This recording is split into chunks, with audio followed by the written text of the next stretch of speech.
आज ईरान के साथ हो रहा है, कल हिंदुस्तान के साथ भी हो सकता है। अमेरिका जो है ना किसी का वो दोस्त नहीं है। जो हत्या कर दी गई, जो ईरान के सुप्रीम लीडर, उसी ईरान के सुप्रीम लीडर नहीं थे, आयतुल्लाह खमैनी जो है वो इस समय दुनिया भर के एक बहुत बड़े धर्म गुरु की थी। हमारे कितने मजदूर वहाँ फंसे हुए हैं। ईरान को इन्होंने उलझा के रखा और दूसरी तरफ उसी समय पूरा छुरा भोंकते हुए इन्होंने अचानक हमला कर दिया। ये युद्ध थोपा हुआ है ईरान के ऊपर। भारतीय कम्युनिस्ट पार्टी के दीपांकर भट्टाचार्य हमारे साथ। दीपांकर जी, हमने जिस तरीके की जियोपॉलिटिकल सिचुएशन फिलहाल कुछ दिनों से देख रहे हैं, आपकी पार्टी ने भी कंडेम किया है, तमाम लेफ्ट पार्टीज़ ने कंडेम किया है।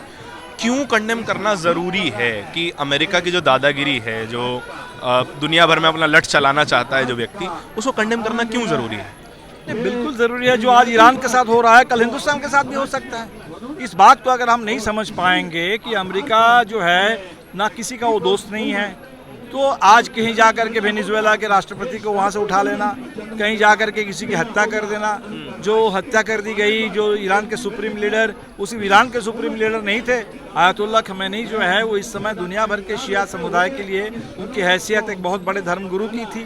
तो वैसे में ये जो पूरे दुनिया में इंसानियत पर हमला है, लोकतंत्र पर हमला है, अमन पर हमला है, और इसमें तो भारत को बिल्कुल ईरान के पक्ष में खड़ा होना चाहिए। ईरान भारत का बहुत पुराना मित्र देश है। दो देश की जो सभ्यता है, ईरान की पारसिया की जो सभ्यता है और भारत की सभ्यता है, दोनों के बीच में बहुत गहरे सांस्कृतिक लगाव, बहुत गहरे सांस्कृतिक लेन देन सदियों से चलती रही है। वैसे में हम अगर अमेरिका के चक्कर में आकर के, इजराइल के चक्कर में आकर के एक दोस्त के साथ ऐसे विश्वासघात करेंगे तो कल कौन हिंदुस्तान का साथ देगा? कोई नहीं देगा। और इसीलिए हमें लगता है कि हर लिहाज से हमें ईरान के पक्ष में खड़ा होना चाहिए। इस पूरे मामले में इस जंग को रोकने के लिए तत्काल पहल करनी चाहिए। हमारे कितने मजदूर वहाँ फंसे हुए हैं। हमारे देश की पूरे आर्थिक हित जुड़ा हुआ है।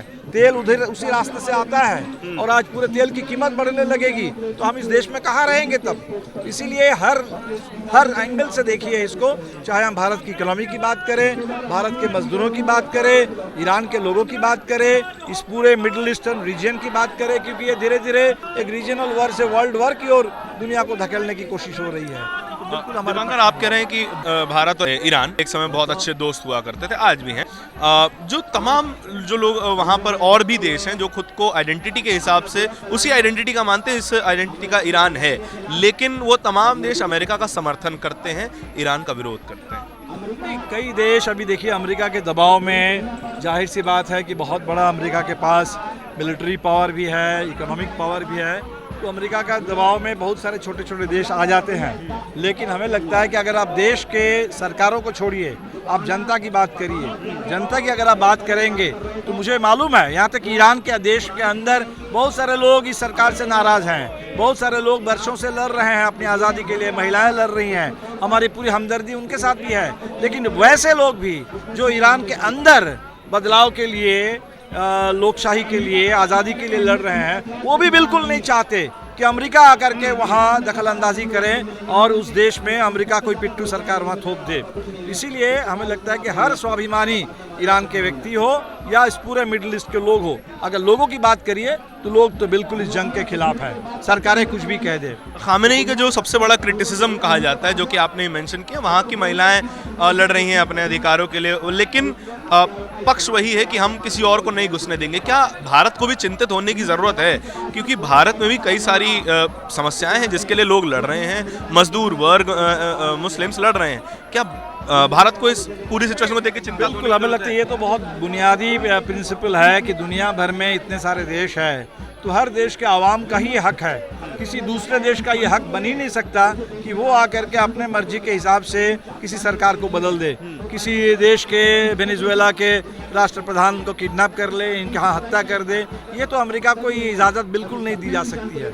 और इसीलिए भारत या दुनिया के हर संप्रभु देश, जिसको भी अपने संप्रभुता से मतलब है, जो भी अपने स्वाभिमानी देश है, वो कहीं से भी इस गुलामी को, इस साम्राज्यवादी जंगखोरी को, इसको समर्थन कर ही नहीं सकते। सर, आखिरी सवाल, क्या आप लोग युद्ध के विरोध में हैं या अमेरिका के विरोध में? इनका क्या इसमें क्लियर डिफरेंशिएशन होना चाहिए?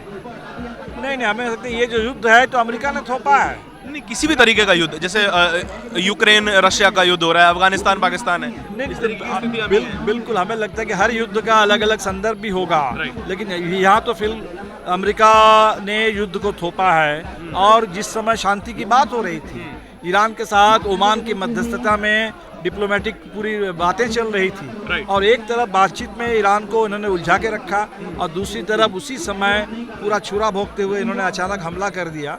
इसीलिए हमें लगता है कि ये तो हर तरीके से देखिए ये युद्ध थोपा हुआ है ईरान के ऊपर, और ईरान जो कुछ भी कर रहा है वो तो सिर्फ डिफेंस में एक कोई किसी देश के ऊपर इस तरह से जंग थोपी जाएगी, उसको तो अपने सर्वाइवल के लिए लड़ना ही पड़ेगा। बहुत शुक्रिया।